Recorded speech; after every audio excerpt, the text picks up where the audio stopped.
an Israeli force training to engage Hezbollah guerrillas. They are equipped with the latest state-of-the-art gadgets, which helps make the Israeli army more confident they will prevail over their enemies. Since a summer war with Hezbollah ended 4 years ago, Israel says the Iranian-backed militia has amassed 40,000 rockets.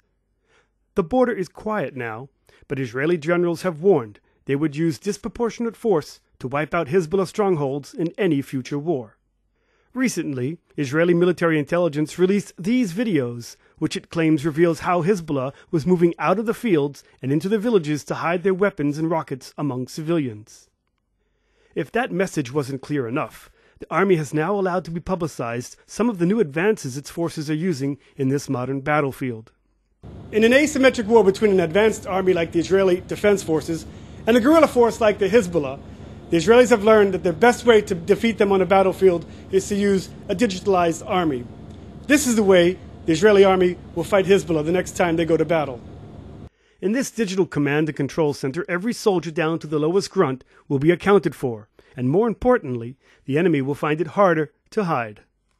This time, Israeli soldiers are equipped with tiny remote-controlled spy planes and stair-climbing robots, perfected for urban combat.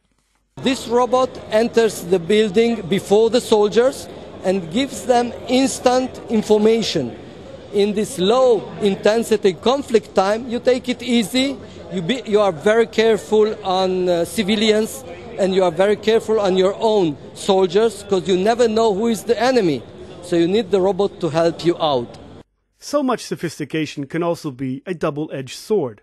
What the Israelis believe is their greatest asset could be their ultimate flaw. Cyber attacks and hacking can wreak havoc to this digital battlefield, and the weaker non-state actors have the advantage.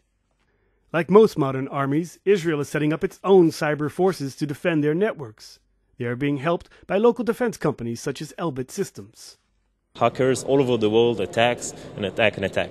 And the purpose is to give you a real-time indication that you are under strategic attack. The main purpose is, of course, to know who is attacking you. It's one of the biggest, I think, challenges all over the world. The Israeli army hopes that these new homegrown gadgets and command and control innovations will give its forces the upper hand in a Middle East conflict that is as much about technology as it is about firepower. This is Aryeh O'Sullivan reporting for the Media Line.